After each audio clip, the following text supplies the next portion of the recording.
Yes, മനോഹരമായ ഒരു പ്രഭാതത്തിലേക്ക് ഏവർക്കും ഹൃദ്യമായ സ്വാഗതം.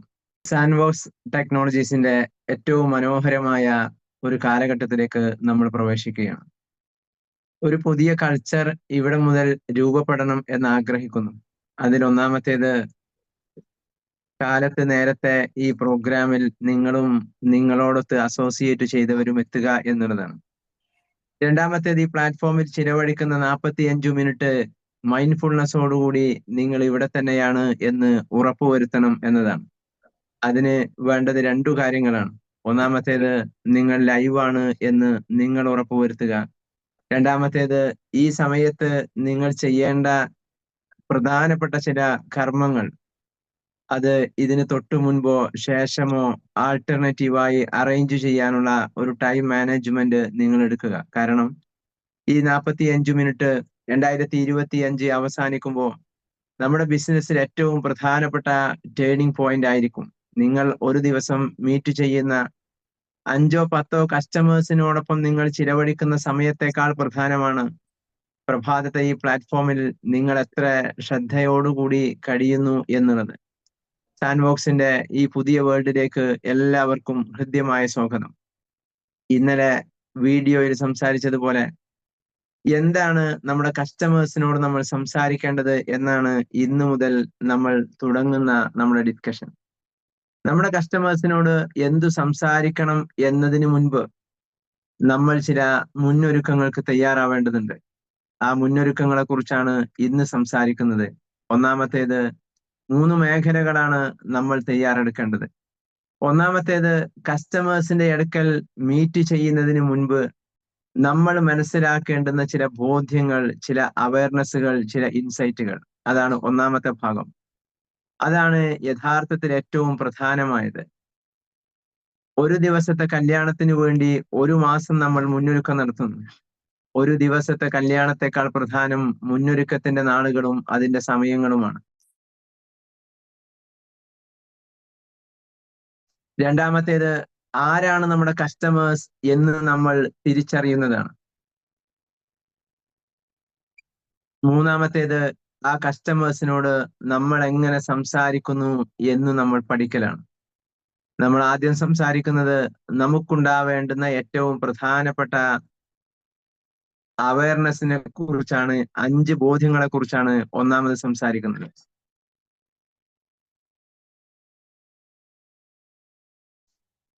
എന്താണ് നമ്മൾ ഈ അവയർനെസ് നേടേണ്ടതിന്റെ ആവശ്യകത? പലപ്പോഴും പറയാറുണ്ട് അനവസരത്തിൽ സംസാരിക്കുക എന്നുള്ളത്. ചില ആളുകൾ ചെയ്യുന്ന രീതി, ഡയറക്റ്റ് സെല്ലിംഗ് ഇൻഡസ്ട്രിയിൽ ഏറ്റവും കൂടുതൽ കാണുന്നത്, ഒരു കമ്പനിയുടെ ഒരു മെത്തേഡിലുള്ള പ്ലാൻ പഠിച്ചു വെക്കും. ആ പ്ലാൻ എല്ലാവരോടും സംസാരിക്കും. സംസാരം കഴിഞ്ഞ് മടങ്ങി വരുമ്പോൾ അവരുടെ പ്രതികരണം കേൾക്കുമ്പോൾ ബോധ്യപ്പെടും, ഇവരിങ്ങനെയായിരുന്നു, അവരോട് ഇങ്ങനെയായിരുന്നില്ല സംസാരിക്കേണ്ടിയിരുന്നത്. പക്ഷെ ആ ബോധ്യം തിരുത്താൻ നമുക്ക് അടുത്ത കസ്റ്റമറിന്റെ അടുക്കൽ നമുക്കത് തിരുത്താൻ കഴിയും. പക്ഷെ ആ കസ്റ്റമറിന്റെ അടുക്കൽ പിന്നീട് ഒരിക്കലും നമുക്കതിനെ തിരുത്താൻ കഴിഞ്ഞുകൊള്ളണം എന്നില്ല. അവിടെയാണ് നമ്മൾക്കുണ്ടാവേണ്ട പ്രീവിയസ് എക്സ്പീരിയൻസും പ്രീവിയസ് നോളജും നമ്മളൊരു ലൈഫിന്റെ ഇൻസൈറ്റുകളായി സ്വീകരിക്കേണ്ടത് എങ്ങനെ എന്ന ബോധ്യം. ഒന്നാമത്തേത്, നമ്മൾ ഇടപെടുന്നത് എഡ്യൂക്കേഷനിലാണ്. എഡ്യൂക്കേഷൻ ഇടപെടുകയും നിങ്ങൾ നിരന്തരമായി പഠനത്തിന് വിധേയമാകണം എന്ന് നമ്മുടെ മുൻപിലുള്ള ടാർഗറ്റ് കസ്റ്റമേഴ്സിനോട് ആവശ്യപ്പെടുകയും ഏറ്റവും മികച്ച അക്കാദമിക നിലവാരം നിങ്ങൾ നേടിയെടുക്കണം എന്ന് ബോധ്യപ്പെടുത്തുകയും ചെയ്യുമ്പോൾ നമ്മൾ നേടിയെടുക്കേണ്ട ബോധ്യം, ഞാൻ പഠനത്തിന് തയ്യാറാവണം എന്നതാണ്.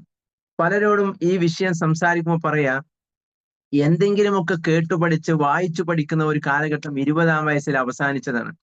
അതിനുശേഷം എന്തെങ്കിലുമൊക്കെ ചെയ്യുക എന്നതല്ലാതെ എന്തെങ്കിലുമൊക്കെ പഠിക്കുന്ന ഒരു കൾച്ചർ ഈ അടുത്ത കാലത്തൊന്നും ഉണ്ടാക്കിയെടുത്തിട്ടില്ല എന്നാണ് പലരും പറയാറുള്ളത്. അതാണ് നമ്മൾ എടുക്കേണ്ട ഒന്നാമത്തെ ബോധ്യം. Learning mind set. നമ്മുടെ ബ്രെയിൻ കഴിഞ്ഞ ഒരു 5 വർഷം പഠിക്കുന്ന ഒരു കൾച്ചർ നമ്മൾ സ്വീകരിച്ചിട്ടില്ല എങ്കിൽ നമ്മൾ പുതുതായി ഒരു കാര്യം പഠിക്കാൻ ശ്രമിക്കുമ്പോൾ നമ്മുടെ ബ്രെയിൻ അതിന് ആദ്യം തീർച്ചയായും ഒബ്ജക്റ്റ് ചെയ്യും. ആ ഒബ്ജക്റ്റ് ചെയ്യുന്നതിൽ നിന്ന് നമ്മൾ തിരിച്ചു വരണമെന്നുണ്ട് എങ്കിൽ നമ്മൾ ആ ഒബ്ജക്ഷനെ മറികടക്കാനുള്ള തീവ്രമായ ഒരു പാഷൻ ഉള്ളവരായി മാറിയിരിക്കണം. എന്തിനാണ് ആ പാഷൻ? ഞാൻ ഇടപെടുന്നത് ഇതുവരെ ഞാൻ ഇടപെട്ടതുപോലെയുള്ള ഒരു മേഖലയിലല്ല. ഈ ഡയറക്റ്റ് സെല്ലിംഗ് എന്നുള്ളത് ഏറ്റവും പ്രധാനമായി ഞാൻ ഇടപെടുന്ന മേഖല എഡ്യൂക്കേഷൻ ആണ്. ഒരിക്കലും ആളുകൾക്ക് ആവശ്യമുള്ള ഏതെങ്കിലും ഒരു പ്രൊഡക്റ്റ് വിൽക്കലല്ല. ഞാൻ പലപ്പോഴും എക്സാമ്പിൾ ചെയ്യാറുണ്ട്. ഇതെന്റെ മുൻപിലുള്ള ഒരു ആയുർവേദിക്കിന്റെ ഡോക്ടറുടെ ഒരു ഹെയർ ഓയിലാണ്. ഞാൻ ഇതാണ് വിൽക്കുന്നത് എങ്കിൽ ഞാൻ ഇതിനെക്കുറിച്ച് മാത്രം പഠിച്ചാൽ മതി. ഈ പ്രൊഡക്റ്റ് എന്താണ് എന്ന് മാത്രം പഠിച്ചാൽ മതി. നമ്മൾ ഇടപെടുന്നത് എഡ്യൂക്കേഷന്റെ ലോകത്താണ്. അതുകൊണ്ട് നമ്മൾ എഡ്യൂക്കേറ്റഡ് ആവാനും ലേണിംഗിന്റെ ഒരു മൈൻഡ് സെറ്റ് നമ്മൾ സ്വീകരിക്കുവാനും തയ്യാറാവുക. ഞാൻ ഇന്ന് സംസാരിക്കുന്നത് കസ്റ്റമേഴ്സിനോട് പോയി പറയേണ്ട കാര്യങ്ങളല്ല, മറിച്ച് കസ്റ്റമറെ മീറ്റ് ചെയ്യുന്നതിന് മുൻപ് നമുക്കുണ്ടാവേണ്ട 5 ബോധ്യങ്ങളാണ്, 5 ധാരണകളാണ്. ഒന്നാമത്തെ ധാരണ, നമ്മൾ പഠിക്കാൻ തയ്യാറാവുക, അതിനുവേണ്ടി നിരന്തരമായി സമയം ചിലവഴിക്കുക എന്നതാണ്. രണ്ടാമത്തേത്, നമ്മൾ ഇടപെടുന്നത് ഒരു ബിസിനസ്സിലാണ്. നമ്മളൊരു അധ്യാപകനായി തന്റെ മുമ്പിൽ വരുന്ന കുട്ടികൾക്ക് പഠിപ്പിച്ചു കൊടുക്കുകയല്ല. ഒരു സ്കൂൾ മാനേജ്മെന്റിന്റെയോ PTA റോൾ എടുക്കലല്ല, മറിച്ച് വിദ്യാഭ്യാസത്തെ ബിസിനസ് സിസ്റ്റത്തിലേക്ക് കണക്ട് ചെയ്ത അതിന് സാധാരണ പറയുന്നത് എഡ്യൂപ്രണർഷിപ്പ് എന്നതാണ്. എഡ്യൂക്കേഷനിൽ ഒരു ബിസിനസ്, ഒരു ഓണ്ടർപ്രണർഷിപ്പ് ഡെവലപ്പ് ചെയ്യുന്നതിനാണ് എഡ്യൂപ്രണർഷിപ്പ് എന്ന് പറയുക. ഇതാണ് നമ്മൾ ഇടപെടുന്ന മേഖല. അതുകൊണ്ട് അവിടെ നമുക്കുണ്ടാവേണ്ട ബോധ്യം എന്താ? പഴയ കാലത്ത് ബിസിനസ് എന്ന് പറഞ്ഞാൽ ഒരാളുടെ കയ്യിലുള്ളത് മറ്റൊരാൾക്ക് നൽകലായിരുന്നു ബിസിനസ്. അതിനുശേഷം വന്ന കാലം ഒരാളുടെ പ്രോബ്ലം സോൾവ് ചെയ്യലായിരുന്നു ബിസിനസ്. ഐ റിപ്പീറ്റ്, പഴയ കാലത്ത് ബിസിനസ് എന്ന് പറഞ്ഞാൽ ഇത് ഞാൻ പറഞ്ഞതുപോലെ ഒരിക്കലും കസ്റ്റമേഴ്സിനോട് പറയേണ്ട ഒരു കാര്യവുമല്ല. കസ്റ്റമേഴ്സിനോട് പറയുന്നതിന് മുൻപ് നമുക്കുണ്ടാവേണ്ട ബോധ്യത്തെക്കുറിച്ചാണ് എന്ന് റിപ്പീറ്റ് ചെയ്യാൻ ഞാൻ ആഗ്രഹിക്കുന്നു. പഴയ കാലത്ത് ബിസിനസ് നമ്മുടെ കയ്യിലുണ്ടായിരുന്ന ഒരു പ്രോഡക്റ്റ് ഒരാൾക്ക് നൽകലായിരുന്നു ബിസിനസ്. അതിന് നമ്മൾ പണം സമാഹരിക്കലായിരുന്നു. അതിനുശേഷം വന്ന ബിസിനസിന്റെ വേർഷൻ എന്ന് പറയുന്നത് ഒരാളുടെ പ്രോബ്ലം സോൾവ് ചെയ്യലാണ് ബിസിനസ്. ക്ലിയർ ആണല്ലോ? ഒരാളുടെ മുമ്പിൽ അയാൾ അനുഭവിക്കുന്ന ഒരു ക്രൈസിസ് ഉണ്ട്. ഒരു ഉദാഹരണം, ഒരാൾ വിവാഹം നടത്താൻ തീരുമാനിക്കുന്നു.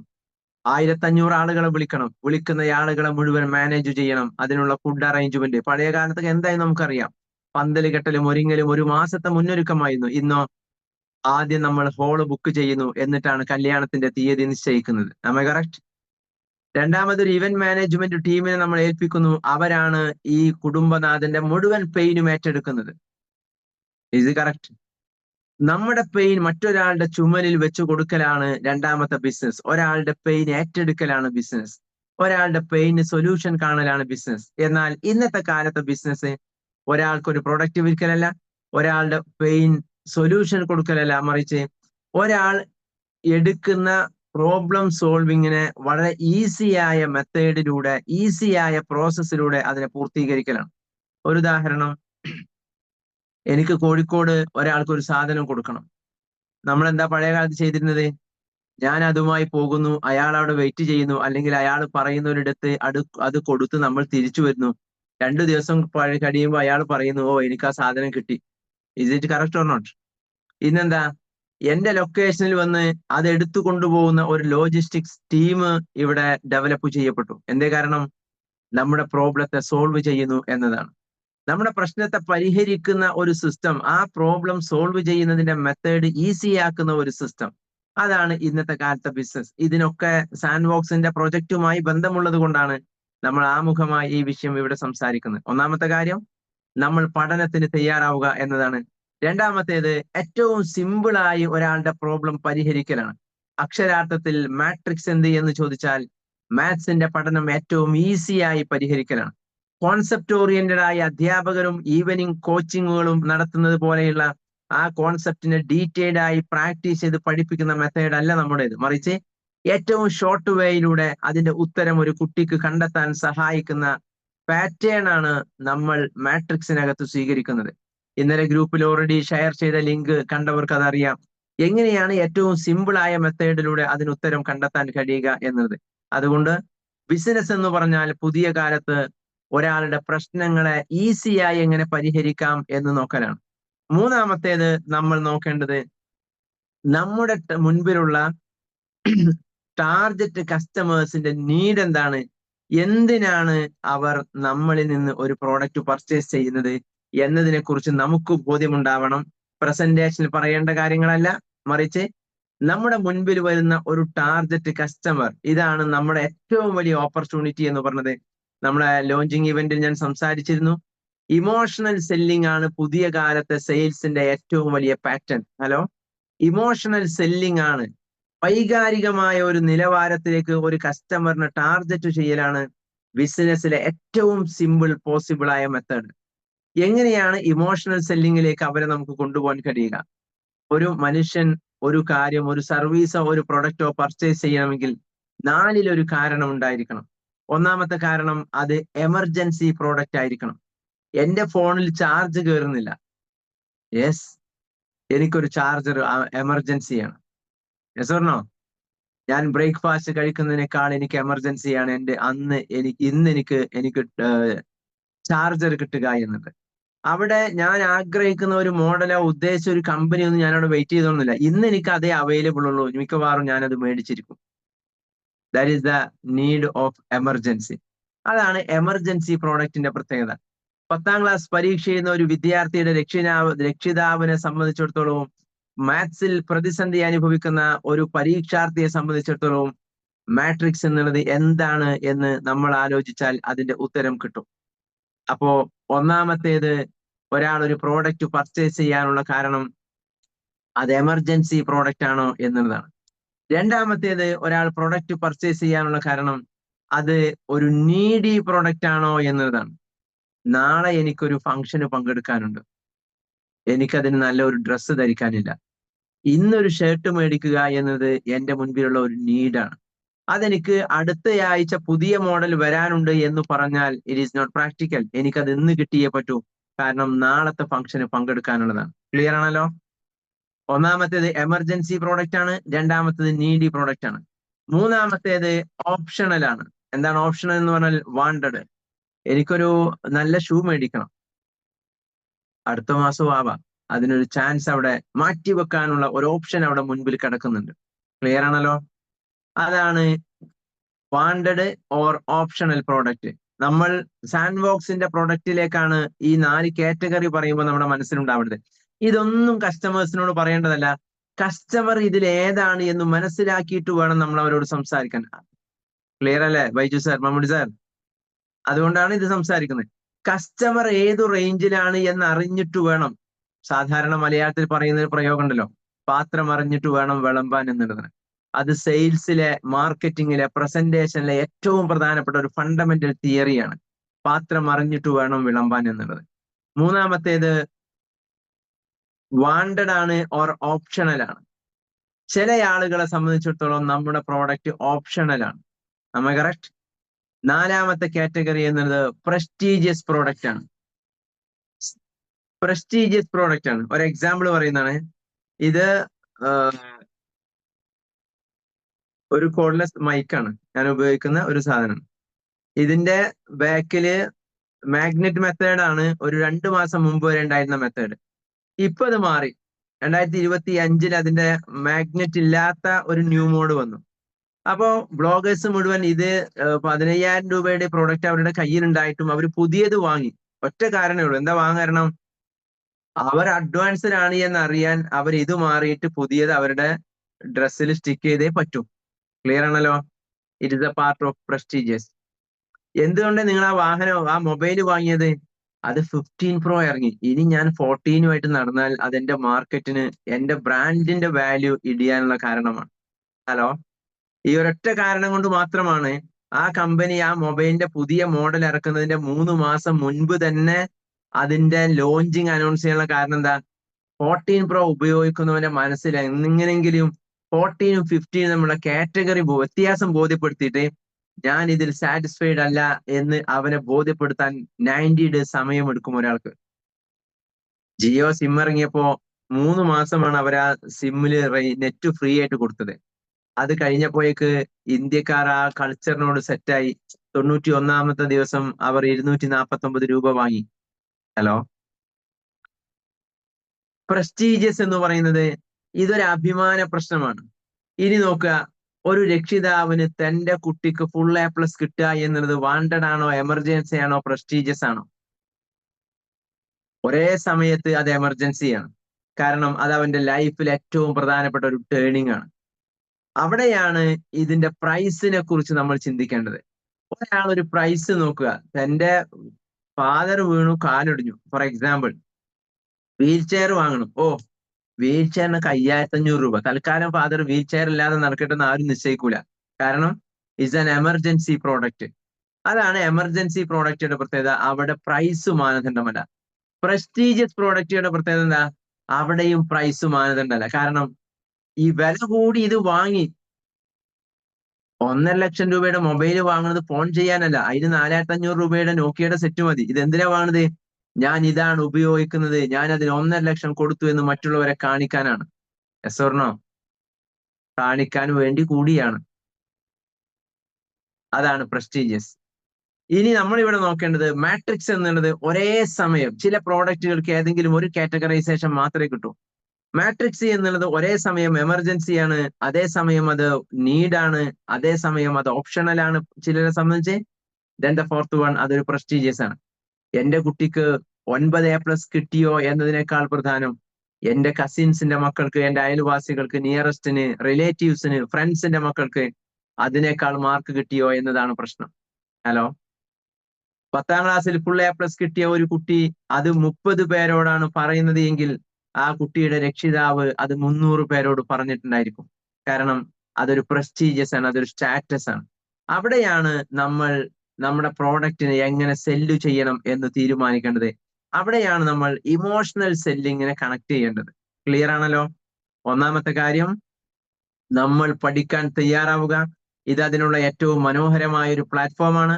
നമ്മളും നമ്മുടെ പ്രിയപ്പെട്ടവരും മോർണിംഗിൽ 6:15 ഈ പ്ലാറ്റ്ഫോമിനകത്തുണ്ട് എന്ന് ഉറപ്പുവരുത്തുക. രണ്ടാമത്തേത്, ഏറ്റവും ഈസിയായ മെത്തേഡിലൂടെ ഒരു പ്രോബ്ലം പരിഹരിക്കലാണ് പുതിയ കാലത്ത് ബിസിനസ്. മൂന്നാമത്തേത്, 4-1 മെത്തേഡിൽ നമ്മുടെ മുൻപിലുള്ള കസ്റ്റമർ ഏതാണോ ആ കസ്റ്റമറിനെ മനസ്സിലാക്കിയിട്ട് വേണം നമ്മൾ അവരുടെ പെയിൻ പോയിന്റിനെ അഡ്രസ് ചെയ്യാൻ. നാലാമത്തേത്, ഇത് ഡയറക്റ്റ് സെല്ലിംഗ് മോഡിലൂടെയാണ് നമ്മൾ വിൽപ്പന നടത്തുന്നത്. അതെന്തിനാ പറയുന്നത്? ഇതിൽ ഏറ്റവും കൂടുതൽ അസോസിയേറ്റ് ചെയ്യാൻ സാധ്യതയുള്ളവർ അക്കാദമിക ലോകത്തുള്ളവരാണ്. ഇന്നലെ സജീവ ഒരു ടീമിനെ കണ്ടു. ആ ടീം ഫുള്ള് ഗവൺമെന്റ് എംപ്ലോയീസ് ആണ്. യെസ്, സ്വാഭാവികമായും ഗവൺമെന്റ് എംപ്ലോയീസിന്റെ പ്രത്യേകത, അവർ ഒരു വരച്ച വരയിലൂടെ ഫൈനാൻഷ്യൽ മാനേജ്മെന്റുമായി പോകുന്ന ആളുകളാണ്. അതിന്റെ അപ്പുറത്തേക്ക് ഒരു ആഡ് ഓൺ എക്സ്പെൻസ് വന്നാൽ അതിനെ മാനേജ് ചെയ്യാൻ പലപ്പോഴും പ്രതിസന്ധി അനുഭവിക്കുന്നവർ. എന്നാൽ അഭിമാനത്തിന് ഒട്ടും കുറവില്ലതാനും. 5 പൈസ കയ്യിലില്ലെങ്കിലും ഒരു ആഡ് ഓൺ ഇൻകത്തിന് നോർമലി അവരുടെ മുൻപിൽ ഒരു സാധ്യതയുണ്ടാവില്ല. ഏതെങ്കിലും ഒരാൾ ഏതെങ്കിലും ഒരു പ്രൊഡക്റ്റ് വിൽക്കുന്ന കമ്പനി ഏറ്റ് സ്വന്തം വാഹനത്തിലോ ബൈക്കിലോ ബാഗിലോ അതിന്റെ 4 പ്രോഡക്റ്റ് കോവർക്കേഴ്സിന് കൊടുത്താൽ, മാഷെ നിങ്ങളെ പോലുള്ള ആൾക്കാർ നീ പണി ചെയ്യാൻ പാടില്ല എന്ന് ലൈഫിൽ 2 തവണ കേട്ട് ആത്മാഭിമാനം തന്റെ ആവശ്യത്തെക്കാൾ ഉയർന്നു വന്ന് അതിൽ നിന്ന് പിൻവാങ്ങിയ ആയിരക്കണക്കിന് ഗവൺമെന്റ് എംപ്ലോയീസ് നമ്മുടെ സറൗണ്ടിങ്സിലുണ്ട്, അല്ലെങ്കിൽ ടീച്ചിങ് കമ്മ്യൂണിറ്റി നമ്മുടെ സറൗണ്ടിങ്സിലുണ്ട്. അവരിലേക്കാണ് നമ്മൾ ഇത് പോകുന്നത്. നമ്മൾ മനസ്സിലാക്കേണ്ടത് 45% മലയാളീസ് ആണ് 2024 ഡിസംബർ വരെ കേരളത്തിൽ ഡയറക്റ്റ് സെല്ലിങ്ങിന്റെ ഏതെങ്കിലും ഒരു പ്ലാറ്റ്ഫോമുമായി അസോസിയേറ്റ് ചെയ്തിട്ടുള്ളത്. ഐ റിപ്പീറ്റ്, 45% മലയാളികളാണ് ഡയറക്റ്റ് സെല്ലിങ്ങിന്റെ ഏതെങ്കിലും ഒരു കമ്പനിയുമായി അസോസിയേറ്റ് ചെയ്തിട്ടുള്ളത്. ബാക്കിയുള്ള 55% ഈ ബോർഡറിന് പുറത്താണ്, ഈ പ്ലാറ്റ്ഫോമിന്റെ പുറത്താണ്. അവരുടെ മുൻപിലേക്ക് മാട്രിക്സിന്റെ എത്ര തന്നെ പോസിറ്റീവ് പറഞ്ഞിട്ടും കാര്യമില്ല. അവർ ഡയറക്റ്റ് സെല്ലിംഗ് ആണോ, അതെന്തോ ഒരു അവിഹിതമാണ് എന്ന് വിശ്വസിക്കുന്ന ഒരു വലിയ വിഭാഗം നമ്മുടെ മാർക്കറ്റിലുണ്ട് എന്നത് വസ്തുതയാണ്. ക്ലിയർ ആണല്ലോ?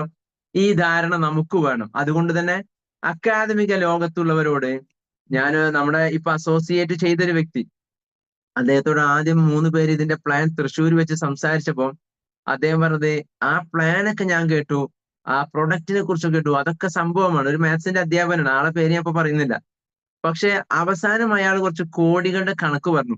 അത് കേട്ടപ്പോ അതുവരെ ഉണ്ടായിരുന്ന എന്റെ വിശ്വാസം എല്ലാം നഷ്ടപ്പെട്ടു.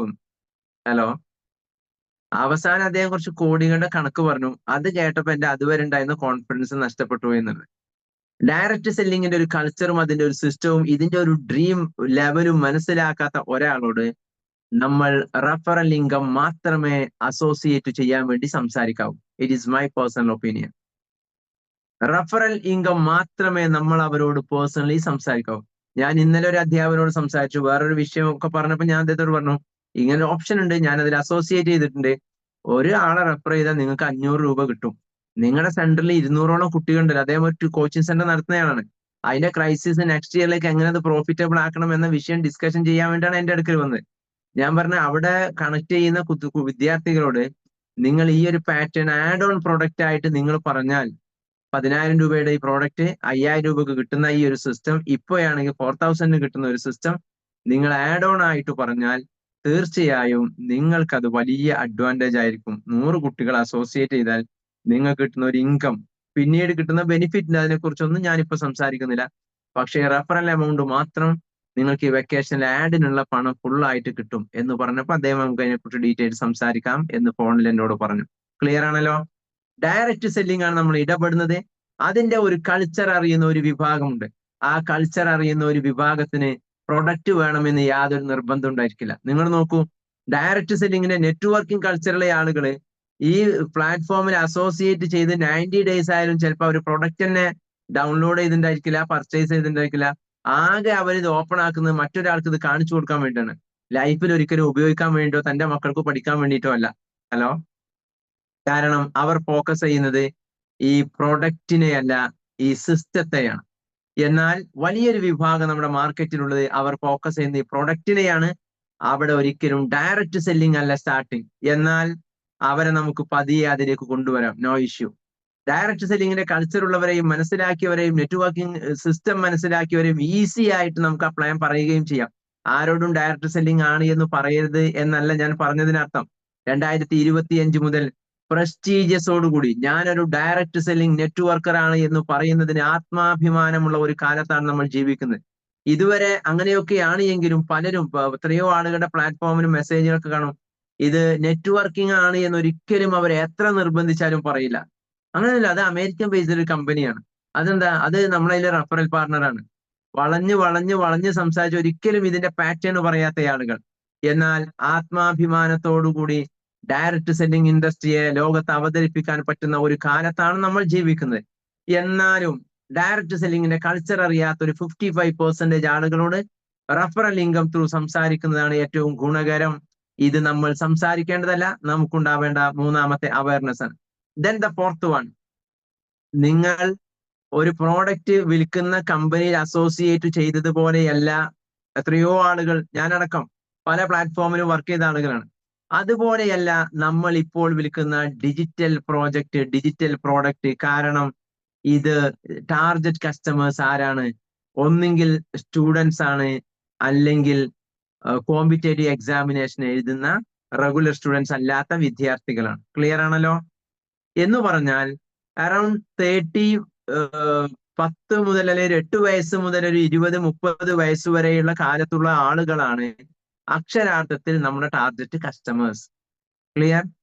ഇതിലെ മെജോറിറ്റി കസ്റ്റമേഴ്സ് റെഗുലർ സ്റ്റുഡൻസ് ആണ്.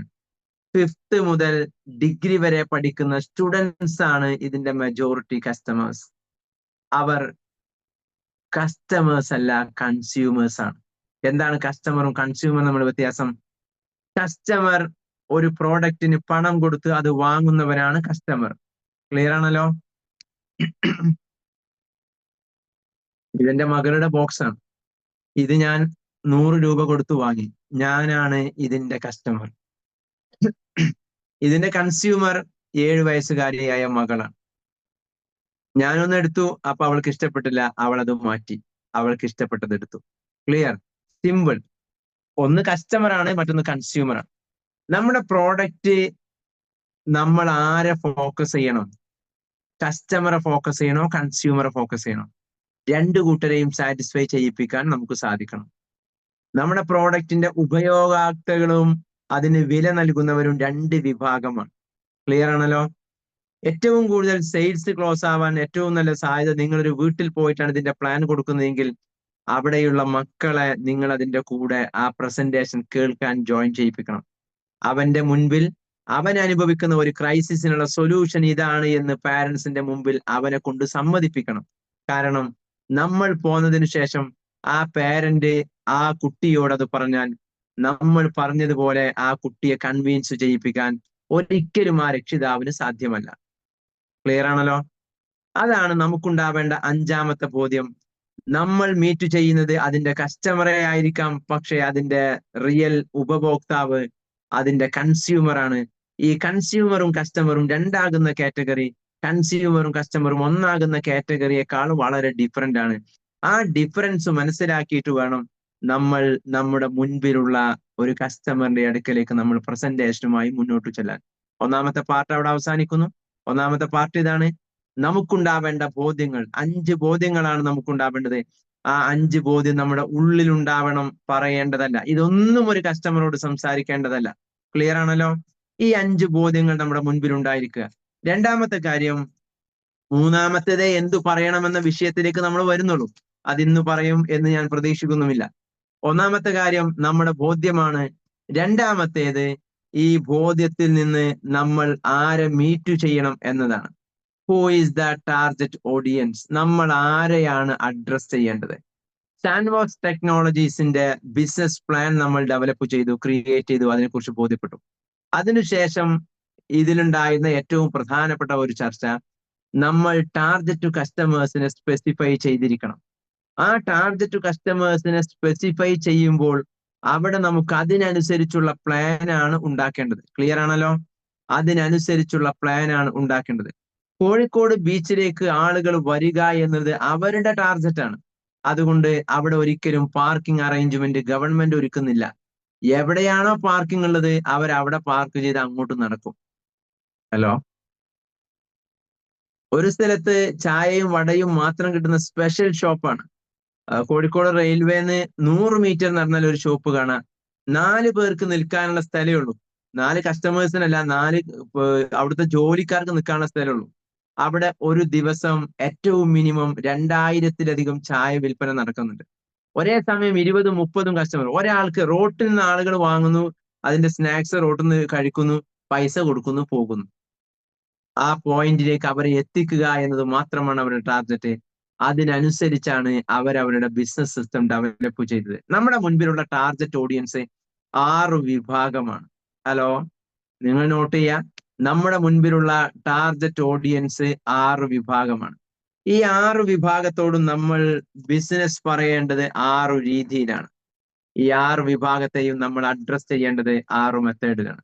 നമ്മുടെ ടാർഗറ്റ് ഓഡിയൻസ് 6 വിഭാഗമാണ്. ഒന്നാമത്തെ വിഭാഗം റെഗുലർ സ്റ്റുഡൻസ് ആണ്. ഇതും നമ്മൾ പ്രസന്റേഷനിൽ പറയേണ്ടതല്ല. നമ്മൾ പ്രസന്റ് ചെയ്യുന്നതിന് മുൻപ് ഇവിടെ നമ്മൾ ആരെയാണ് ഫോക്കസ് ചെയ്യുന്നത് എന്ന് നമുക്ക് ബോധ്യമുണ്ടാവണം. ഇതിനനുസരിച്ച് ഞാൻ തുടക്കത്തിൽ പറഞ്ഞതുപോലെ നമ്മൾ 6 പ്ലാന് പഠിച്ചിരിക്കണം. ബിസിനസ് അതിന്റെ ഇൻകം പ്ലാൻ അല്ല, മറിച്ച് പെയിൻ പോയിന്റ് അഡ്രസ് ചെയ്യുന്ന. എന്താണ് പ്രസന്റേഷൻ എന്ന് പറഞ്ഞാൽ? 3 കാര്യങ്ങൾ നമ്മൾ നമ്മുടെ മുൻപിലുള്ള കസ്റ്റമേഴ്സിനോടോ കൺസ്യൂമറിനോടോ സംസാരിക്കുന്നതിനാണ് ബിസിനസ് പ്രസന്റേഷൻ എന്ന് പറയുക. നിങ്ങൾ അതിന് പഠിക്കേണ്ട ഒരു മെത്തേഡ്, ലേണബിലിറ്റി മൈൻഡ് സെറ്റ് ആണല്ലോ നമ്മൾ ഫോക്കസ് ചെയ്യുന്നത്. നിങ്ങളുടെ ഇന്നത്തെ ശ്രമം, നിങ്ങൾ ഇന്ന് FB-ലോ ഇൻസ്റ്റയിലോ ഒരു 10 സ്പോൺസേഡ് ആഡ് കാണുക. ഹലോ, ഒരു 10 സ്പോൺസേഡ് ആഡ് കാണുക. മാക്സിമം 30 സെക്കൻഡ് മുതൽ 1 മിനിറ്റും 15 സെക്കൻഡ് വരെയുള്ള ആഡാണ് സാധാരണഗതിയിൽ ഉണ്ടാവുക. ഈ സ്പോൺസേഡ് ആഡിൽ ആദ്യം അവർ പറയുന്നത് കേൾക്കുന്നവന്റെ പെയിൻ പോയിന്റ് ആണ്. ഹലോ, കേൾക്കുന്നവന്റെ പെയിൻ പോയിന്റ് ആണ്. സ്കിപ്പാഡിന് വേണ്ടി 4 സെക്കൻഡ് ആവാൻ വിരൽ വെച്ച നമ്മൾ 40 സെക്കൻഡ് ആയിട്ടും വിരൽ അമർത്താതെ വെക്കാനുള്ള കാരണം അവിടെ പ്രസന്റ് ചെയ്ത പെയിൻ പോയിന്റ് നമ്മളുമായി ബന്ധപ്പെട്ടതാണ് എന്നത് കൊണ്ട് മാത്രമാണ്. യെസ്. അപ്പൊ നമ്മൾ സ്പോൺസേർഡ് ആയെന്ന് പഠിക്കേണ്ട ഒരു 3 വഴികളുണ്ട്. ഒന്നാമത്തേത്, നമ്മുടെ മുൻപിലുള്ളവരുടെ പെയിൻ പോയിന്റിനെയാണ് നമ്മൾ ആദ്യം അഡ്രസ് ചെയ്യേണ്ടത്. രണ്ടാമത്തേത്, ആ പെയിൻ പോയിന്റ് നിലനിൽക്കുന്നതിന്റെ കാരണങ്ങളാണ് നമ്മൾ അഡ്രസ് ചെയ്യേണ്ടത്. ഒന്നാമത്തേത് അവരുടെ പെയിൻ പോയിന്റ് നമ്മൾ ഹുക്കിട്ട് കൊടുക്കുക. രണ്ടാമത്തേത്, ആ പെയിൻ പോയിന്റ് എന്തുകൊണ്ട് സംഭവിക്കുന്നു എന്ന് നമ്മൾ അവരെ റിമൈൻഡ് ചെയ്യുന്നു, ബോധ്യപ്പെടുന്നു. മൂന്നാമത്തേത്, അതിനുള്ള സൊല്യൂഷനാണ് നമ്മുടെ കയ്യിലുള്ളത് എന്ന് നമ്മൾ അവരെ പറഞ്ഞറിയിക്കുന്നു. യെസ്, അവരുടെ പെയിൻ പോയിന്റ് എന്താണ്, അതിന്റെ കാരണം എന്താണ്, അതിനുള്ള സൊല്യൂഷൻ എന്താണ്, അതാണ് നമ്മുടെ കയ്യിലുള്ളത്. ഇതാണ് ബിസിനസ് പ്രസന്റേഷന്റെ മെത്തേഡ്. പക്ഷേ നമ്മുടെ മുൻപിലുള്ള 6 വിഭാഗത്തോട് പ്രസന്റ് ചെയ്യുമ്പോൾ നമ്മൾ 6 വിഭാഗത്തിനും ഈ 6 പെയിൻ പോയിന്റിനെ അഡ്രസ് ചെയ്തിരിക്കണം. ക്ലിയർ ആണല്ലോ? 6 വിഭാഗത്തിനും നമ്മൾ 6 പെയിൻ പോയിന്റ് ഉണ്ടാക്കണം. ഒരു ടീമിന് ഏറ്റവും മിനിമം 1, 2, 3 പെയിൻ പോയിന്റ്, അങ്ങനെ 6 ടീമിനും സെപ്പറേറ്റ് പെയിൻ പോയിന്റ് നമ്മൾ ഉണ്ടാക്കേണ്ടതല്ല, കസ്റ്റമറിനെ പഠിക്കുമ്പോൾ നമുക്ക് ബോധ്യപ്പെടേണ്ടതാണ്. യെസ്, ഒന്നാമത്തെ വിഭാഗം റെഗുലർ സ്റ്റുഡൻസ് ആണ് നമ്മുടെ മുൻപിലുള്ള. ഇത് ഓരോ ടീമിനോടും എങ്ങനെയാണ് പ്ലാൻ പറയേണ്ടത് എന്ന് തുടർ നാളുകൾ നമ്മൾ സംസാരിക്കും. ഇന്ന് നമ്മൾ ഈ 6 ടീമിനെ പരിചയപ്പെടുക മാത്രമാണ് ചെയ്യുന്നത്. ഒന്നാമത്തേത് റെഗുലർ സ്റ്റുഡൻസ് ആണ്. എന്താണ് റെഗുലർ സ്റ്റുഡൻസ്? അവരുടെ പെയിൻ പോയിന്റ് എന്താണ് വഴിയെ നമുക്ക് സംസാരിക്കാം. ഇപ്പൊ നമ്മൾ ഫോക്കസ് ചെയ്യുന്നത് ഏതൊക്കെ വിഭാഗമാണ് നമ്മുടെ മുൻപിലുള്ളത് എന്നതാണ്.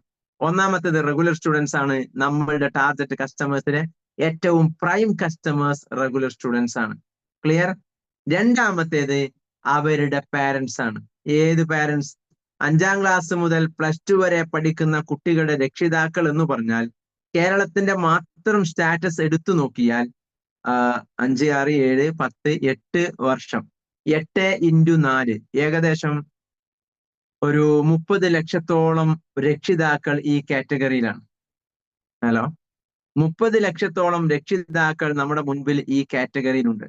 ഈ 30 ലക്ഷത്തോളം വരുന്ന രക്ഷിതാക്കളെ ഈസി ആയിട്ട് നമുക്ക് അഡ്രസ് ചെയ്യാൻ പറ്റും. ഒന്നാമത്തെ വിഭാഗം റെഗുലർ സ്റ്റുഡൻസ് ആണ്. രണ്ടാമത്തെ വിഭാഗം അവരുടെ പാരന്റ്സ് ആണ്. മൂന്നാമത്തെ വിഭാഗം ജോബ് ആസ്പിരൻസ് ആണ്. ഗവൺമെന്റ് ജോബ്, കോമ്പറ്റേറ്റീവ് എക്സാമിനേഷനിലേക്ക് വേണ്ടി ഫോക്കസ് ചെയ്യുന്ന, ഗ്രാജുവേഷൻ കഴിഞ്ഞ ഒരു 10 വർഷത്തെ ഗ്യാപ്പിലുള്ള 20 to 35 ഏജ് കാറ്റഗറിയിലുള്ള ഒരു വിഭാഗം. അവർ നമ്മുടെ ടാർഗറ്റ് ഓഡിയൻസ് ആണ്. അവരുടെ പെയിൻ പോയിന്റ് എന്താ? അവർക്ക് മാത്സ് അറിയാം, ഫണ്ടമെന്റൽസ് അറിയാം, ബേസിക് അറിയാം, പക്ഷെ 50 ചോദ്യങ്ങൾക്ക് ഉത്തരം എഴുതേണ്ടത് 1.5 മണിക്കൂർ കൊണ്ടാണ്, 90 മിനിറ്റ് കൊണ്ടാണ്. ഹലോ, 50 ചോദ്യങ്ങൾക്ക് ഉത്തരം എഴുതേണ്ടത് 90 മിനിറ്റ് കൊണ്ടാണ്. ഒരു ചോദ്യത്തിന് ഉത്തരം എഴുതാനുള്ള സമയം അവർക്ക് 1.5 മിനിറ്റ് ആണ്. ഈ 1.5 മിനിറ്റ് കൊണ്ട് ഒരു മാത്സിന് അവർ പ്രോബ്ലം കണ്ടെത്താൻ ഒരിക്കലും അവർക്ക് സാധ്യമല്ല. അതിന്റെ പാറ്റേൺ പ്രകാരം സ്വാഭാവികമായും മാട്രിക്സിലെ 500 ട്രിക്സിന്റെ വീഡിയോസ് അവരുടെ കോമ്പറ്റേറ്റീവ് എക്സാമിനേഷന് അവർക്ക് വലിയ അഡ്വാൻറ്റേജ് നൽകും. എവിടെയാണ് അഡ്വാൻറ്റേജ്? ഷോർട്ട് ലിസ്റ്റ് എടുത്തു. PSC ഷോർട്ട് ലിസ്റ്റ് എടുത്തപ്പോ 45 മാർക്കാണ് കട്ട് ഓഫ് മാർക്ക്. ഈ വ്യക്തിക്ക് കിട്ടിയത് 44 ആണ്. ഹലോ, ഈ വ്യക്തിക്ക് കിട്ടിയത് 44 ആണ്. 45 കട്ട് ഓഫ് കിട്ടിയ മുഴുവൻ ആളുകളും, ഞാൻ സർവീസ് കയറിയ ലിസ്റ്റില് 200 പേരുണ്ടായി. അതിൽ 198 പേർക്ക് ജോലി കയറാൻ പറ്റി. 2 പേരുടെ ചില ക്വാളിഫിക്കേഷൻ ഇഷ്യൂസിലാണ് അവർക്ക് ഒഴിവായത്. എന്ന് പറഞ്ഞാൽ 200 പേരെ ലിസ്റ്റ് ചെയ്ത് ആ 200 പേർക്കും എന്ത് ചെയ്തു? കിട്ടി.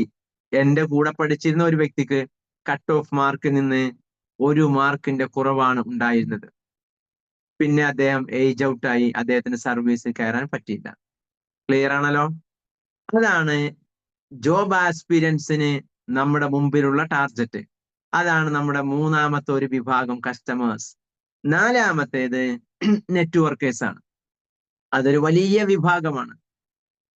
അവർക്ക് ഏറ്റവും അട്രാക്റ്റീവ് ഇത് ആളുകൾ ഏറ്റെടുക്കുന്ന പ്രോഡക്റ്റ് ആണോ എന്നത് മാത്രമാണ്. ആ പ്രോഡക്റ്റിന്റെ ഉള്ളിൽ എന്ത് എന്നതിനേക്കാൾ പ്രധാനം ഇത് ആളുകൾ ഏറ്റെടുക്കാൻ സാധ്യതയുള്ള വിഷയമാണോ എന്നതാണ്. ക്ലിയർ ആണല്ലോ? രണ്ടാമത്തേത് ഇതിന്റെ ഇൻകം പ്ലാൻ വർക്ക്ഔട്ട് ആക്കാൻ കഴിയുന്നതാണോ. മൂന്നാമത്തേത് ചിലർ ചോദിക്കുന്നറിയോ, മാത്സിൽ എന്താ വിഷയം എന്നല്ല. ഇന്നലെ ഒരാൾക്ക് ഞാൻ ഇതിന്റെ മെസ്സേജ് ഇട്ടു, അദ്ദേഹം റീപ്ലൈ ചെയ്തത്, ഞാനിപ്പോ അതിൽ ജോയിൻ ചെയ്യാൻ എത്ര രൂപ വേണം, ഇതിന്റെ ഒരു പ്രൊഡക്റ്റ് എന്താ, അതിന്റെ ഡീറ്റെയിൽസ് ഒന്നും അയാൾ ചോദിക്കുന്നില്ല. ഞാനതിൽ ജോയിൻ ചെയ്യാൻ എത്ര രൂപ വേണം? ഞാൻ പറഞ്ഞു ഇത്രയാണ് അതിന്റെ എമൗണ്ട്. ഓക്കെ, ഞാൻ ജോയിൻ ചെയ്യാം. അതിൽ നമുക്ക് നല്ലൊരു ടീം എന്റെ കൂടെ ഉണ്ട്, നല്ലൊരു ഇപ്പൊ തന്നെ ലൈവ് ആക്കാവുന്ന ഒരു 10 പേരുണ്ട്. നമുക്ക് അവരായിട്ട് ഇരുന്ന് സംസാരിക്കണം. പ്രോഡക്റ്റ് എന്താ, മാട്രിക്സ് എന്താ, മാത്സ് ഇഷ്യൂസ് എന്താ, ഇതൊന്നും അവരുടെ വിഷയമല്ല. ഹലോ, എന്നാൽ ഈ പ്രോഡക്റ്റ് ആളുകൾക്ക്, ഒരു വിഭാഗം ആളുകൾ ഏറ്റെടുക്കുന്നതായിരിക്കണം എന്ന് അവർക്ക് നിർബന്ധമുണ്ട്. ക്ലിയർ ആണല്ലോ? ഇതിന്റെ ഇൻകം പ്ലാൻ വർക്ക്ഔട്ട് ആകുന്നതാണോ എന്ന് നിർബന്ധമുണ്ട്. ഇത് പോയി മീറ്റ് ചെയ്യാവുന്ന ഒരു നല്ല വിഭാഗമുണ്ട് എന്ന് അവർക്ക് നിർബന്ധമുണ്ട്. യെസ്, ഒരു കമ്പനിയുടെ പ്ലാൻ കിട്ടി. എന്താണ് ഫോക്കസ് ചെയ്യുന്നത്? ഞങ്ങൾ IELTS ആണ് ഫോക്കസ് ചെയ്യുന്നത്. IELTS ഫോക്കസ് ചെയ്താൽ അതിന്റെ ടാർഗറ്റ് കസ്റ്റമേഴ്സ് കേരളത്തിൽ 3%. ഹലോ, ടാർഗറ്റ് കസ്റ്റമേഴ്സ് കേരളത്തിൽ 3%. മാത്സിന്റെ ടാർഗറ്റ് കസ്റ്റമേഴ്സ് കേരളത്തിൽ 100%. അതാണ് രണ്ട് പ്രോജക്റ്റും തമ്മിലുള്ള വ്യത്യാസം. എന്നാൽ നമുക്ക് ഡിഫറെന്റ് ആയ കാറ്റഗറിയിലേക്ക് നമുക്ക് ചെല്ലേണ്ടതുണ്ട്, നോ ഡൗട്ട്. അവർക്ക് മാത്സ് വേണ്ടി വരില്ല, അവർക്ക് IELTS വേണ്ടി വരും, നമുക്ക് അവരിലേക്ക് ചെല്ലേണ്ടി വരും. പക്ഷേ നമ്മുടെ മെജോറിറ്റി ഒരു കമ്മ്യൂണിറ്റിനെ അഡ്രസ് ചെയ്യുന്നതാണ് നമ്മുടെ പ്രോഡക്റ്റ്. നിങ്ങൾ ഒരു ന്യൂട്രീഷൻ പ്രോഡക്റ്റ് അസോസിയേറ്റ് ചെയ്യുന്ന സർവീസ് ചെയ്യുന്ന ഒരു കമ്പനിയിലാണ് ജോയിൻ ചെയ്തെങ്കിൽ അതിന്റെ ടാർഗറ്റ് ഗ്രൂപ്പിലേക്ക് മാത്രമേ നമുക്ക് പ്രസന്റ് ചെയ്യാൻ കഴിയൂ. എന്നാൽ നമുക്ക് ഏകദേശം എല്ലായിടത്തും പോയിട്ട് നമുക്ക് പ്രസന്റ് ചെയ്യാൻ പറ്റും. നമുക്ക് അത്രയും ടാർഗറ്റ് കസ്റ്റമേഴ്സ് നമ്മുടെ മുൻപിലുണ്ട്. നാലാമത്തേത് നെറ്റ്വർക്കേഴ്സ് ആണ്. അഞ്ചാമത്തേത് നെറ്റ്വർക്കർ അല്ല, തന്റെ കുട്ടി പഠിക്കുന്നുണ്ടായിക്കോണമെന്ന് നിർബന്ധമില്ല, പക്ഷെ വീട്ടിലിരുന്ന് എന്തെങ്കിലുമൊക്കെ ചെയ്യാൻ എനിക്ക് പറ്റണം. Hello, work at home. അവര് പല ആളുകളും ജോയിൻ ചെയ്തത് പ്രൊഡക്റ്റ് ഓറിയന്റഡ് ആയ കമ്പനികളിലാണ്. അവരുടെ പ്രശ്നം എന്താ? ഈ പ്രൊഡക്റ്റ് വാങ്ങാൻ നടക്കണം, അത് കൊണ്ടു നടന്ന് വിൽക്കാൻ നടക്കണം. അത് ഒരാള് തീരുമാനിച്ച് റെഡി ആയാൽ തന്നെ അയാൾക്ക് ഈ പേസ്റ്റും സോപ്പും സാധനവുമായി അയാൾ വീട്ടുപടിക്കൽ എത്തണം. കാരണം അത് ഫിസിക്കൽ പ്രോഡക്റ്റ് ആണ്, അത് കൊണ്ടെത്തിച്ചാലേ സാധ്യമാകൂ. നമ്മുടെ കേസിൽ നമ്മളുമായി അസോസിയേറ്റ് ചെയ്യുന്ന കസ്റ്റമറിനെ ലൈഫിൽ നമ്മൾ ഒരിക്കലും കാണണമെന്ന് യാതൊരു നിർബന്ധവുമില്ല. അയാൾക്ക് ഈ പ്രൊഡക്റ്റ് കിട്ടാൻ നമ്മൾ അയാളുടെ അടുക്കൽ പോകണമെന്ന് യാതൊരു നിർബന്ധവുമില്ല. കാരണം നമ്മൾ കൊടുക്കുന്നത് എഡ്യൂക്കേഷൻ ആണ്, നമ്മുടെ പ്രോഡക്റ്റ് ഡിജിറ്റൽ പ്രോഡക്റ്റ് ആണ്. അതുകൊണ്ട് വർക്ക് അറ്റ് ഹോമിന് താല്പര്യമുള്ള, അസോസിയേറ്റ് ചെയ്യാൻ താല്പര്യമുള്ള, മലപ്പുറം ജില്ലയിലെ ഒരു സർവേ വന്നു 2024. ആ സർവേയില് മലപ്പുറം ജില്ലയിലെ വിവാഹം കഴിഞ്ഞ് വീട്ടിൽ ജോലി ചെയ്യാതെ നിൽക്കുന്ന 43% സ്ത്രീകൾ പോസ്റ്റ് ഗ്രാജുവേറ്റ്സ് ആണ് എന്നുള്ളതാണ്. വളരെ ഗൗരവപ്പെട്ട ഒരു വിഷയമാണിത്. 43% വീട്ടമ്മമാര് PG ഉള്ളവരാണ്. ഞാൻ മലപ്പുറം ജില്ലയുടെ മാത്രം കണക്കാ പറയുന്നത്. അപ്പം ഈ ആളുകൾക്കൊക്കെ എന്തെങ്കിലുമൊക്കെ ചെയ്യണം, എന്നാൽ അവരുടെ സാഹചര്യം പുറത്തു പോകാൻ അനുവദിക്കുന്നില്ല. ഒരു വർക്കിംഗ് കൾച്ചർ മെയിൻറ്റെയിൻ ചെയ്യാൻ 10 to 5, 9 to 6 പാറ്റേണിൽ ഫോളോ ചെയ്യാൻ അവരുടെ പരിസരം അവരെ അനുവദിക്കുന്നില്ല. എന്നാൽ എന്തെങ്കിലുമൊക്കെ ചെയ്തേ പറ്റൂ എന്ന് നിരന്തരമായ താല്പര്യം അവർക്കുണ്ട്. അവർ നമ്മുടെ ഒരു പ്രൈം ടീം ഓഫ് കസ്റ്റമേഴ്സ് ആണ്. Are with me? അവർ നമ്മുടെ ഒരു പ്രൈം ടീം ഓഫ് കസ്റ്റമേഴ്സ് ആണ്. ആറാമത്തെ നമ്മുടെ വിഭാഗം എന്ന് പറയുന്നത് അവർ ജോലിക്കാരാണ്, എന്തൊക്കെയോ ചെയ്യുന്നവരാണ്. ജീവിതത്തിൽ എനിക്ക് ഇതിന്റെ അപ്പുറത്തേക്ക് എത്തണമെന്ന് ആഗ്രഹമുണ്ടായിട്ടും ആ ആഗ്രഹത്തിലേക്ക് എത്താൻ അവരുടെ സാഹചര്യം അവരെ അനുവദിക്കുന്നില്ല. എന്നാൽ ഇതുകൊണ്ടൊന്നും സാധ്യമല്ല എന്ന് അവർക്ക് ഉറച്ച ബോധ്യവുമുണ്ട്. എന്തെങ്കിലുമൊക്കെ ചെയ്യണമെന്ന് അവർക്ക് തീവ്രമായ താല്പര്യമുണ്ട്. അവർ ഇതിനു മുൻപ് പല പ്ലാനുകളും കേട്ടിട്ടുണ്ട്. പക്ഷേ ഈ മാർക്കറ്റ് കോമ്പിറ്റന്റ് ആയ പ്രൊഡക്റ്റുമായി ആളുകളുടെ അടുക്കലേക്ക് ഇറങ്ങാനുള്ള സെയിൽസ് സ്കിൽ എനിക്കില്ല. എനിക്ക് ബിസിനസ് അറിയില്ല, എനിക്കിത് പറഞ്ഞു കൊടുക്കാൻ അറിയില്ല. ഈ പ്രൊഡക്റ്റിനെ കുറിച്ച് ഈ 240 പ്രൊഡക്റ്റിനെ കുറിച്ച് പഠിക്കുക എന്ന് പറഞ്ഞാൽ ഇറ്റ് ഈസ് നോട്ട് പ്രാക്ടിക്കൽ. അതിനൊരു വലിയ പ്രിന്റ് ചെയ്ത ബുക്ക് വരും, 200 രൂപയുടെ ബുക്ക്. ജീവിതത്തിൽ ആ ബുക്ക് എടുത്ത് പഠിച്ചിരുന്നെങ്കിൽ അവർ നേരത്തെ ഗവൺമെന്റ് സർവീസ് കയറുമായിരുന്നു. അപ്പൊ പിന്നെ എന്താണ് സൊല്യൂഷൻ? അത്തരം ആളുകൾക്ക് ഏറ്റവും സിമ്പിളായ ഒരു സിംഗിൾ പ്രോഡക്റ്റ് ഒരു വലിയ പ്രോബ്ലം പരിഹരിക്കാവുന്ന എത്രയോ ആളുകൾ അവരുടെ പേഴ്സണൽ കോണ്ടാക്റ്റില്, സ്റ്റാഫില്, കൊളീഗ്സില്, പൂർവ്വ വിദ്യാർത്ഥികളുടെ ടീമില്, റിലേറ്റീവ്സില്, നെയ്ബേഴ്സില്, ഇവിടെയൊക്കെ അവർക്ക് ഇടപെടാവുന്ന ഏറ്റവും നല്ല പ്രോഡക്റ്റ് പരിചയപ്പെടുത്താവുന്ന ഒരു സിസ്റ്റം. അവരോടാണ് നമ്മൾ അഡീഷണൽ ഇൻകത്തെ കുറിച്ച് സംസാരിക്കേണ്ടത്. ഹലോ, അവരോടാണ് നമ്മൾ അഡീഷണൽ ഇൻകത്തെ കുറിച്ച് സംസാരിക്കേണ്ടത്. ഒരുപക്ഷെ വീട്ടമ്മമാരായ ആളുകൾക്ക് ഇൻകത്തെക്കാൾ പ്രധാനം എന്തെങ്കിലും ഒന്ന് ചെയ്യണം എന്നതായിരിക്കും. ഇൻകം വേണ്ട എന്നുള്ളതല്ല, എന്തെങ്കിലും ഒന്ന് ചെയ്യണം എന്നതായിരിക്കും അവരുടെ പാഷനെങ്കിൽ ഇവരുടെ പാഷൻ അല്ല, ഇവരനുഭവിക്കുന്ന പെയിൻ പോയിന്റിന് എനിക്ക് ഇതുകൊണ്ട് എന്റെ കാര്യം മുന്നോട്ട് പോകില്ല എന്ന് തീർച്ചയായും ബോധ്യമുണ്ട്. എനിക്കൊരു ആഡ് ഓൺ ഇൻകം കിട്ടിയേ മതിയാകും. അവരുടെ പെയിൻ പോയിന്റിൽ ഇട്ടിട്ടാണ് സാധാരണ പറയാറുണ്ടല്ലോ, വീണെടുത്ത് വെച്ച് ചവിട്ടല്ലേ എന്നുള്ളത്.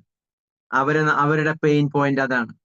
അവർ അനുഭവിക്കുന്ന ക്രൈസിസിന് ഒന്ന് നമ്മൾ സ്റ്റിക്ക് ഓൺ ചെയ്യുക, ഹുക്ക് ചെയ്യുക. അവർക്ക് ബോധ്യപ്പെടും, ഞാനിത് ഏറ്റെടുക്കുക എന്നത് ഇവന്റെ ആവശ്യമല്ല, മറിച്ച് എന്റെ ആവശ്യമാണ്. ദൈവമായിട്ട് ഈ സമയത്ത് ഇവനെ എന്റെ അടുക്കലേക്ക് എത്തിച്ചതാണ് എന്ന് സ്വയം ബോധ്യം വരുന്ന ഒരു വിഭാഗമുണ്ട്. അവരാണ് അഡീഷണൽ ഇൻകം റിക്വയർമെന്റ് ഉള്ള ആളുകൾ. അവർ നമ്മുടെ ആറാമത്തെ വിഭാഗം കസ്റ്റമേഴ്സ് ആണ്. ഇനി നമുക്ക് മനസ്സിലാക്കേണ്ടത് ഈ 6 വിഭാഗം കസ്റ്റമേഴ്സിനോട് നമ്മൾ എങ്ങനെയാണ് പ്ലാൻ പറയേണ്ടത്. ബിസിനസ് പ്ലാൻ നെറ്റ്വർക്കിംഗ് താല്പര്യമില്ലാത്തവരോടും ഉള്ളവരോടും 2 മെത്തേഡ്, അതവിടെ അവസാനിച്ചു. പക്ഷേ ഞാൻ നേരത്തെ പറഞ്ഞ പ്രസന്റേഷന്റെ 3 സ്റ്റെപ്പുകളുണ്ട്. ഒന്ന് പെയിൻ പോയിന്റ്, രണ്ട് അതിന്റെ റീസൺസ്, മൂന്നാമത്തേത് അതിന്റെ സൊല്യൂഷൻസ്. അത് നമ്മുടെ കയ്യിൽ എന്തുണ്ട്? ഒരു എക്സാമ്പിളിന് മാത്രം ഞാൻ പറയാം. അഡീഷണൽ ഇൻകം കാറ്റഗറിയാണ് നമ്മൾ ഫോക്കസ് ചെയ്യുന്നത് എങ്കിൽ അവനോടാണ് നമ്മൾ സംസാരിക്കുന്നത്. നിങ്ങളുടെ സാലറി സ്ലാബ് ഒരിക്കലും കാലത്തിന്റെ ചിലവിനനുസരിച്ച് മാറുന്നില്ല. ഹലോ, കാലഘട്ടത്തിന്റെ ചിലവിനനുസരിച്ച് നിങ്ങളുടെ സാലറി സ്ലാബ് ഒരിക്കലും മാറുന്നില്ല. അവിടെ നിന്ന് തന്നെ ആ ജോലി ചെയ്തുകൊണ്ട് നിങ്ങളുടെ പുതിയ കാലത്ത്, ഈ കാലത്ത് നിങ്ങൾ ജീവിക്കുന്ന പ്രശ്നങ്ങൾക്ക് പരിഹാരം കണ്ടെത്തണം എന്ന് കരുതിയാൽ ഇറ്റ് ഈസ് നോട്ട് പ്രാക്ടിക്കൽ. അതൊരിക്കലും സാധ്യവുമല്ല. എന്തുകൊണ്ടാണ് ഒരു വർക്കിംഗ് ഷെഡ്യൂൾ എപ്പോഴും 9 to 5 ഷെഡ്യൂൾ ആക്കാനുള്ള കാരണം? രാവിലെ അതിന് മുൻപ് അയാൾക്ക് മറ്റൊന്ന് ചെയ്യാൻ കഴിയില്ല.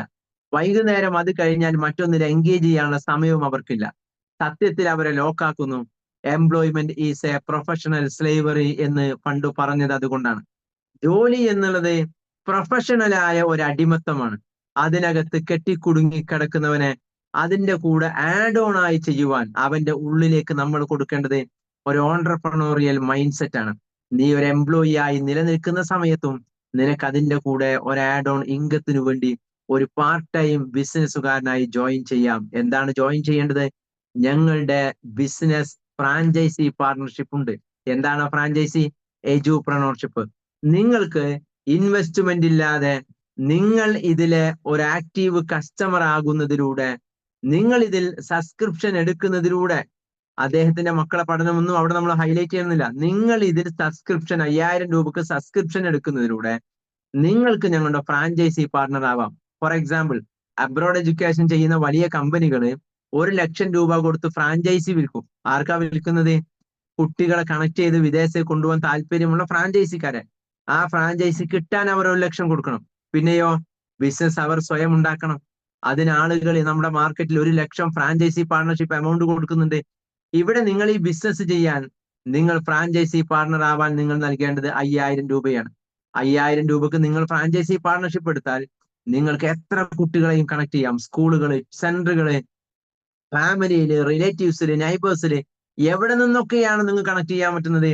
ഇതും ഏതെങ്കിലും ഒരു വിഭാഗമല്ല. +2 എൻട്രൻസ് കഴിഞ്ഞ മാത്രം വിഭാഗമല്ല.